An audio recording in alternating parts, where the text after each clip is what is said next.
Donc, par rapport au programme de ce jour, comme le disais, nous allons voir l'utilisation des paramétrages de base et ensuite voir l'utilisation de ODK. J'espère que le temps va nous permettre d'y arriver. Donc, par rapport au chapitre 3, j'ai préparé un fichier en Excel. Avant d'y arriver, nous allons commencer par ici. Pour rappel, le fichier CLS-Form, comme on l'avait vu, comporte 3 feuilles. Il y a la feuille enquête qui est survey, la feuille des choix et la feuille de paramétrage. Donc, c'est les 3 feuilles minimum là qu'il faut dans le fichier CLS-Form. Et le dernier là est facultatif. Donc, les deux là suffisent pour avoir le fichier CLS-Form. Et dans le fichier, dans la feuille survey, c'est là où on met toutes les questions. Et les types de questions possibles avec leur nom et leur label. Et dans la feuille choix maintenant, on essaie de lier les choix par rapport à chaque question. Donc, les questions ayant des codes ici, surtout les questions à choix. Donc, ces questions-là, maintenant, on vient ici pour le lier à leur modalité de réponse. Donc, voilà un peu un petit rappel. Maintenant, pour ces 3 colonnes-là qui sont, pour la feuille survey, pardon, il y a 3 colonnes qui sont obligatoires. Il y a la colonne type, la colonne name et la colonne label. Pour le choix également, il y a 3 colonnes. Il y a la colonne list name qui fait référence au code des questions à choix, que ce soit à choix unique ou à choix multiple. Et il y a le nom des modalités ainsi que leur label, les étiquettes. Maintenant, si on prend le premier pour l'enquête, en plus des 3 colonnes qui sont obligatoires, on peut maintenant ajouter d'autres colonnes pour pouvoir paramétrer notre formulaire. Donc, ce sont ces aspects-là qu'on a voulu approfondir un peu aujourd'hui. On avait déjà vu un peu comment commencer avec le CLS-Form et dont je viens de faire le rappel. Donc, pour ces paramétrages, différents paramétrages qui sont possibles, les quelques-uns que nous avons pu ressortir et qui se trouvent dans le document que nous allons partager tout à l'heure. Il y a le paramétrage qui est lié à l'indice de question. C'est-à-dire, lorsque je travaille en CLS-Form, comment est-ce que je peux ajouter un indice de question? C'est la colonne là que je dois créer une colonne nommée int. Si je veux, par exemple, donner des indices, mais qui sont conditionnés, là, on utilise la colonne avec en tête guidance, barre de 8 int.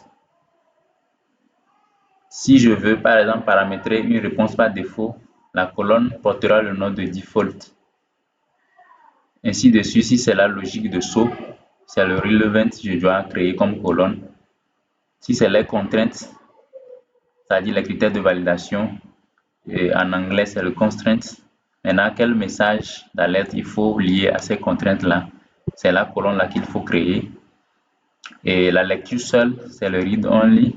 Si je veux rendre le champ obligatoire, je dois créer une colonne nommée required. Pour les calculs, je crée une colonne nommée calculation.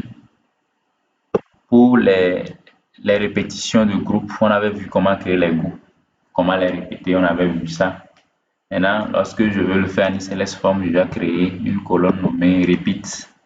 Et repeat count, qui va me permettre maintenant d'adresser ou bien de donner un certain nombre de répétitions que mon groupe doit faire. On va arriver tout à l'heure sur ça. Par rapport à l'affichage des questions, comment les questions vont s'afficher, ça c'est l'appearance. Il y a également l'ajout des fichiers médias. Il y a le trigger qui permet de déclencher un calcul selon une condition donnée. Donc, c'est quelques-uns, ce n'est pas exhaustif ici, mais nous avons pris ces quelques-uns que nous pensons qui nous soient utiles et nous allons les aborder un à un.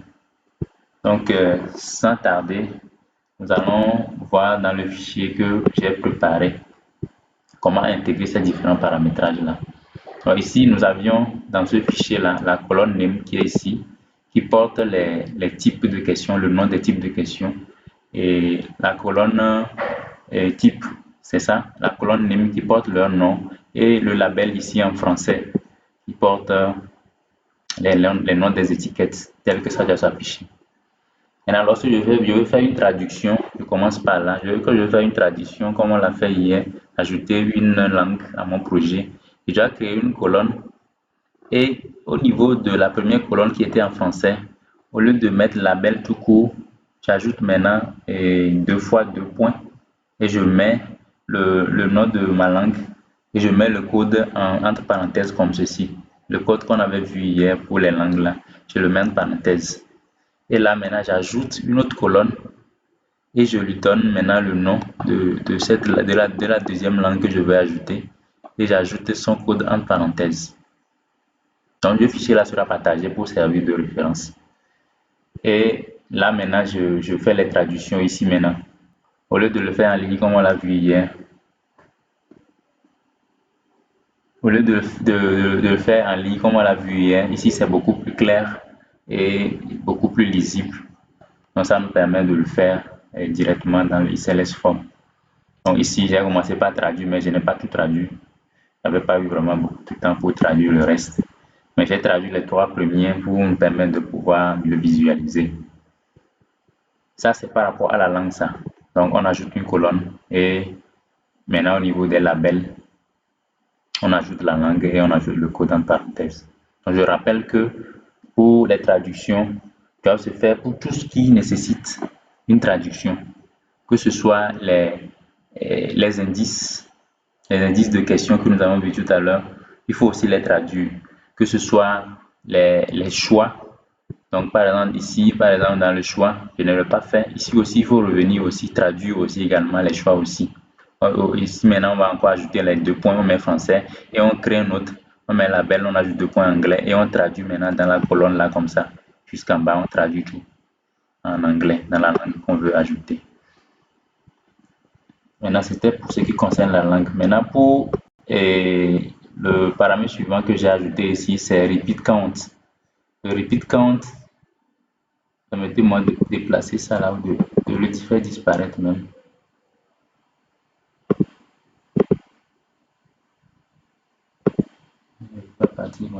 Ici. Donc, le repeat count permet de définir le nombre de fois qu'on veut que le groupe là se répète. L'autre fois, la première fois, on avait vu le paramétrage des groupes. On a vu comment répéter les groupes. Donc là, lorsque je finis de remplir, il va me proposer de faire plus. On avait vu ça. Et quand je clique sur plus, le groupe revient pour que je remplisse encore pour un autre enfant. Maintenant, je peux d'avance définir le nombre de fois que je dois répéter pour que les enquêteurs soient limités, qu'ils ne fassent pas des erreurs. Donc, la manière de le faire, et vous voyez que au niveau de XLS Form, pour créer un groupe, comme on l'avait vu, on fait ici Begin Group. Vous voyez, on fait Begin Group, une colonne comme ça, on donne le nom et on donne le label. Et maintenant, à la fin, pour clôturer le groupe, on crée une ligne encore et on met End Group. Donc, tout ce qui se trouve entre les deux là, entre le Begin et le End là, sont donc des groupes maintenant qui vont pouvoir se répéter. Vous voyez un peu. Maintenant, ici, je l'ai fait, je n'ai rien ajouté. Dans le constat, dit que le groupe là n'a pas limité par rapport à la répétition. Sinon, on aurait pu mettre un nombre ici. Vous voyez. Mais alors, on prend le deuxième groupe. Lorsqu'on prend le deuxième groupe, le groupe dont le nom est donné sur les chambres là, on a mis 2 ici dans la colonne repeat count. Repeat count, ça dit le nombre de la répétition. Donc, sur la ligne de begin repeat là, vous voyez ici, on doit mettre un nombre. On peut mettre un nombre, ce n'est pas un doit, mais on peut mettre un nombre pour signifier au formulaire que ce groupe-là de questions-là doit se répéter 2 fois. Ça ne doit pas dépasser 2 fois. Donc, c'est dans la colonne là, on crée la colonne repeat count et au niveau de la première ligne de la répétition du groupe, on met le nombre de fois qu'on veut répéter le groupe. Et maintenant, On peut aussi définir ce nombre-là par rapport à une réponse. Vous voyez un peu? Et là, au lieu d'écrire un nombre défini qui arrête le nombre de répétitions, on va plutôt le lier à une variable. Et ça va prendre donc la répétition, va prendre la valeur de la variable là. Ici, par exemple, on a dit nombre d'enfants. Donc, c'est les enfants qu'on veut enregistrer dans ce groupe-là, autant d'enfants qu'on a. Donc, on veut maintenant qu'il crée autant de répétitions qu'il y a autant d'enfants dans la maison. Donc, le nombre d'enfants dans la maison, c'est sur la colonne ici. Et ça doit être plutôt en haut. Au niveau des informations générales, vous voyez ici nombre d'enfants. Nombre d'enfants, ça fait qu'il fait NB enfants. Maintenant, c'est ces NB enfants-là qu'on ramène ici au niveau de count repeat là.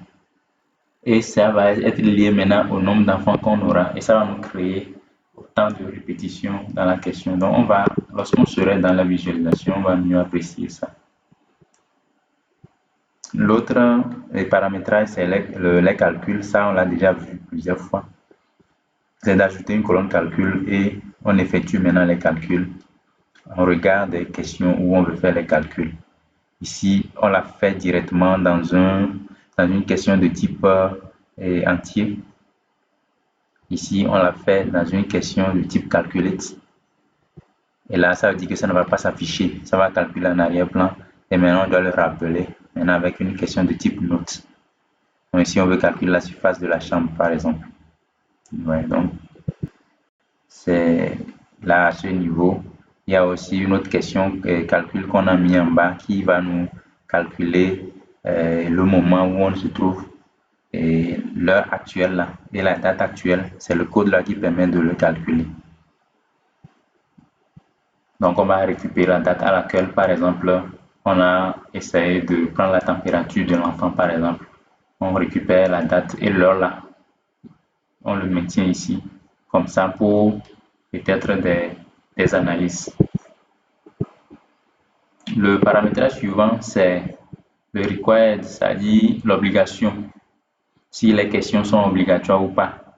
Donc, on crée une colonne qu'on nomme required et maintenant devant les questions, on met yes or no ou bien true or false, les deux passent. Donc, ça veut dire que la question là est obligatoire, celui-ci est obligatoire et là où on ne met pas, ça ne serait pas obligatoire, ça on va mettre non. Ouais, donc, c'est par rapport à la question obligatoire. Il y a le read only qui veut dire lecture seule. Donc, ça dit que la question là va passer sans qu'on puisse modifier quoi que ce soit dedans. Donc, ici, c'est une question de type entier, mais on ne va pas pouvoir écrire dedans parce qu'il serait grisé. Il est en lecture seule. Pourquoi? Parce qu'on a essayé de faire un calcul dedans. Vous voyez qu'il y a un calcul ici qui est effectué dans cette question. Donc, si on le laissait encore modifiable, ça voudrait dire que le calcul serait fait, mais l'enquêteur va encore modifier s'il ne fait pas attention. Donc, il faut qu'on bloque la cellule là avec le paramétrage lecture seule. Il y a les questions par défaut. Ça, c'est le codage pour le faire. Et la colonne default. Ici, par exemple, vous allez voir que pour la question nombre de fenêtres, on a mis 1 par défaut. Et lorsqu'il y a 2 fenêtres, on va l'effacer et mettre 2. Donc, c'est un exemple qu'on a mis comme ça. Il y a également la traduction des indices de questions, comme je l'avais dit entre-temps. Ici, il y a un indice de question pour la question liée au chef de ménage. Et l'indice de question nous dit que le chef du ménage peut être la femme. Et donc, comme nous avions une double traduction, et là, on doit maintenant ajouter devant le int, là, le int qui est l'indice de question, on ajoute maintenant le français et on ajoute la deuxième colonne anglais et on fait la traduction dedans. Comme autre paramétrage, il y a le int guidance. C'est-à-dire que ici, c'est des commentaires aussi, ou bien des orientations, des indices également, mais qui sont conditionnés. Ils ne s'affichent pas comme ça. Ça va se conditionner par une réponse. Si la réponse est telle, alors l'orientation ou les conseils là vient à l'enquêteur pour qu'il puisse l'utiliser. Ici, dans l'exemple que j'ai pris, je l'ai lié par exemple, ici, nombre de personnes qui dorment dans les chambres, par exemple. Donc ici, et ce que j'ai mis là-bas, c'était, j'ai voulu le colorer en rouge. On va enlever ça pour que ça soit plus visible. Donc ici, il s'agit de dire à la personne de préciser le nombre de personnes qui dorment la nuit dans la chambre, même si c'est un salon qui a été sélectionné ou bien si c'est une cuisine.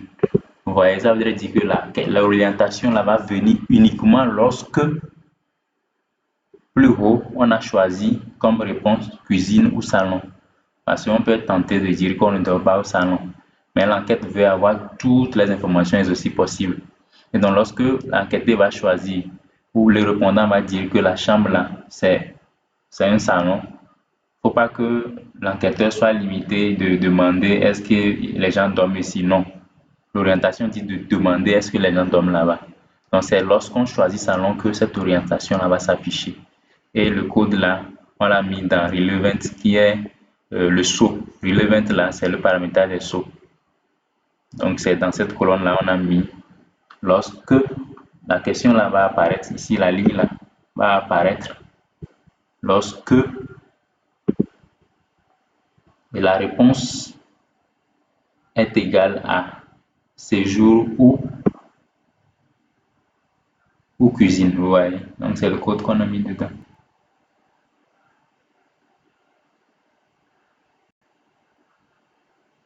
Ok, maintenant nous allons passer au paramétrage suivant.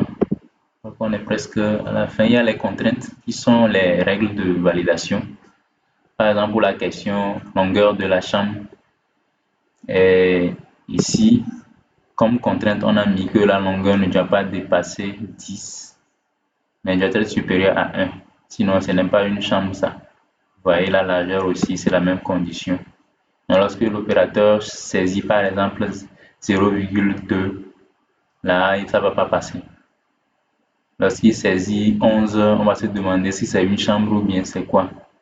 Donc, voilà un peu pour ce qui concerne les contraintes. Et il y a un message aussi qui accompagne un message d'erreur qui accompagne les contraintes.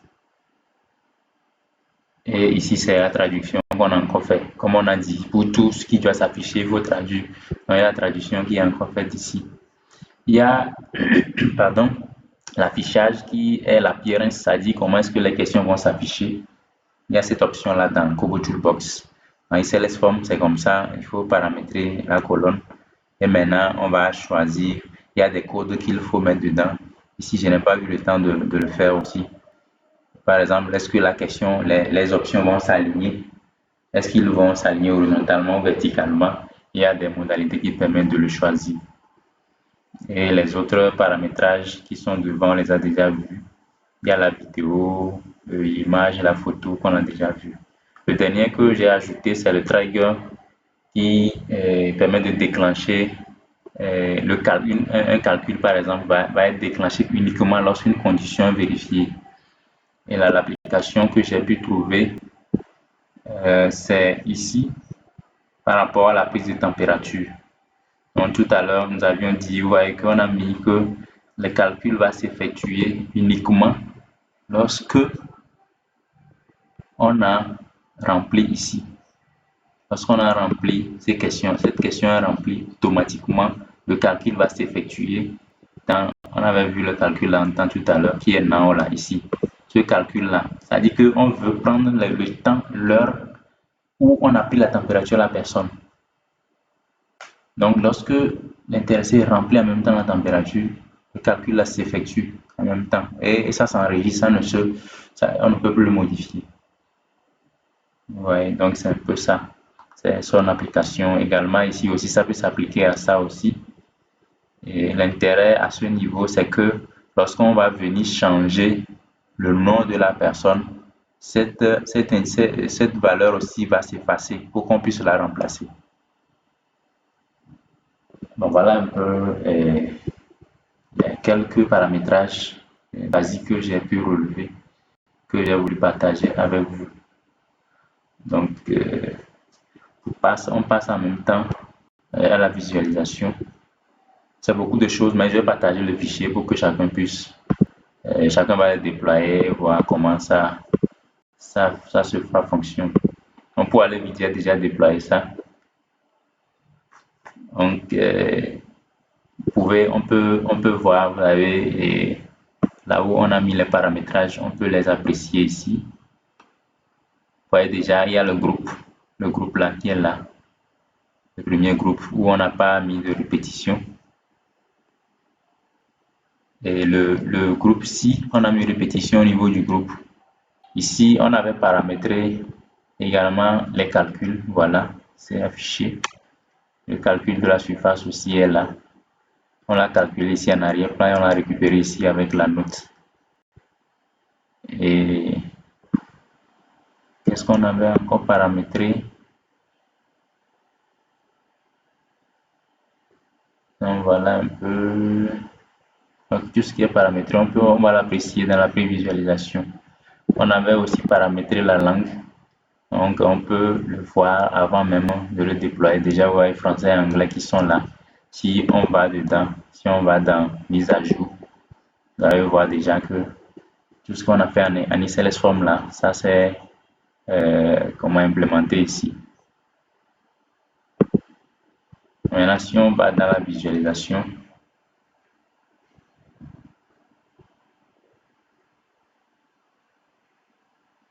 bon, tout ceci, l'intérêt, c'est qu'il y a des choses, qu'on peut faire sur Kobo Toolbox. Il y a des choses qu'on ne peut pas faire sur Kobo Toolbox. Donc, ça nous amène à passer de Kobo Toolbox à ICLS Form et on fait ce jeu-là d'aller-retour là pour pouvoir avoir un formulaire vraiment bien en forme, quoi. Bien fait sur tous les plans, pour tout ce qui est des paramétrages. Lorsque je suis en train de concevoir mon formulaire dans Kobo Toolbox et j'arrive à une étape où je vois que le paramétrage n'est pas possible dans Kobo Toolbox, là je télécharge ce formulaire-là en ICLS Form et je passe au niveau de ICLS Form. Et c'est l'exemple le plus pratique, c'était les fichiers photos et vidéos qu'on ne pouvait pas faire ici. Donc je passe sur ICLS Form, j'intègre les éléments là, je reviens sur la plateforme Kobo Toolbox, je continue mon travail. Vous voyez, c'est l'intérêt de connaître le CLS Form, c'est très important. On n'est pas obligé de bâtir tout à partir du CLS Form, mais on fait ce jeu d'aller-retour là pour avoir un formulaire vraiment complexe. Donc ici, déjà, on peut voir qu'on a les deux langues. Il y a l'anglais et le français. On va prendre l'anglais pour voir si ça a marché. Ça a marché. Les trois premiers qu'on a traduits là sont là. Les autres sont toujours en français parce qu'on n'a pas traduit ça. Donc on revient en français. Et on va voir ici, on a dit nom du chef du ménage. On va écrire quelque chose dedans. C'est un homme. Là, du chef de ménage, je mets 49 ans. Le nombre de chambres dans le ménage, je mets 4 chambres. Le nombre d'enfants dans le ménage, je mets 4 enfants. Le nombre de filles, 2. Et normalement, ça jamais calculé automatiquement le nombre de garçons. C'est ici, je disais qu'on a mis, vous voyez qu'il a mis la réponse. Donc, si on n'avait pas mis lecture seule, ça allait être encore un champ modifiable et on serait amené à modifier ça par erreur sans le savoir. Donc, c'est l'intérêt de prendre un champ en lecture seule. Vous voyez ainsi que c'est grisé. Maintenant, les données sur les chambres. Ici, vous voyez, on avait dit que on avait mis 2 au niveau de la répétition. Vous allez voir qu'il a déjà mis 1. Permettez-moi de descendre avant de revenir. Vous voyez qu'il a mis ça 2 fois. Ouais, donc lui, c'est fixé. C'est nous-mêmes qui avons fixé 2 répétitions. Donc, il a mis les 2 en même temps. Donc, l'opérateur ne pourra jamais dépasser le 2 là qu'on le limite. Vous voyez, lorsque c'est une enquête, par exemple, on dit de prendre 2 enfants au minimum. Donc, il est obligé de remplir les 2. Maintenant, pour les enfants, vous allez voir que ça va dépasser 2. On a mis combien d'enfants dans le ménage? Je crois qu'on avait mis 4. Donc, vous allez voir que pour le deuxième groupe, les données sur les enfants, on l'avait conditionné au nombre d'enfants pour qu'il répète. Donc, ça doit être maintenant 4. Ça fait 1, 2, 3 et puis 4. Vous voyez? Donc, si on mettait Si je vais revenir ici, si on met nombre d'enfants dans le ménage 2 et nombre de filles 2, il y aura 0 garçons. On va aller voir qu'à ce niveau, il va nous générer uniquement, pour le donner des enfants, il va nous générer juste 2. Vous voyez ici, ça fait 1, ça fait 2 et puis c'est fini. Vous voyez, c'est l'intérêt aussi de la chose, de conditionner cette répétition-là en fonction, puisque c'est les enfants qu'on va enregistrer là-bas. Donc si on dit qu'on a 2 enfants et on vient, on enregistre jusqu'à 3 ici, il y a problème. Donc c'est une manière aussi de limiter les enquêteurs pour qu'ils ne fassent pas des erreurs. Et là, lorsqu'on prend ici, et on avait mis, je vais mettre une chambre de 4 mètres sur 4 par exemple, je dois avoir 16 mètres carrés, donc il m'a généré ça. Et ici, la question par défaut qu'on a paramétré, on avait dit qu'une fenêtre. Donc si c'est 2 fenêtres finalement, j'efface et je mets les 2 fenêtres. Ici aussi, on avait mis un paramétrage où on devait avoir une orientation lorsqu'on prend séjour ou bien cuisine. Donc, je vais essayer de prendre séjour pour voir si ça va arriver. Ok, c'est arrivé, l'orientation est arrivée. Donc, l'orientation nous dit, et c'est en anglais, specify, là où on disait de spécifier le nombre de personnes, même si c'est dans une cuisine ou bien dans un salon. Vous voyez, lorsque je vais prendre, par exemple, chambre à coucher, l'orientation disparaît. Donc, c'est l'intérêt là aussi d'utiliser le int quoi qu'on avait vu, le int guidance qu'on avait vu là. C'est son intérêt. Lorsque je reprends cuisine, ça va revenir, puisque c'est les deux qu'on a pris pour conditionner. Lorsque je prends bureau, il doit repartir. Normalement, même bureau aussi, on devait prendre, puisque on n'est pas censé dormir au bureau. Donc, on devait normalement ajouter bureau à la condition là. Vous voyez, donc douche aussi normalement. Et magasin études. Donc, voilà un peu. Maintenant, ici, nombre de personnes qui ont dormi, je fais 3.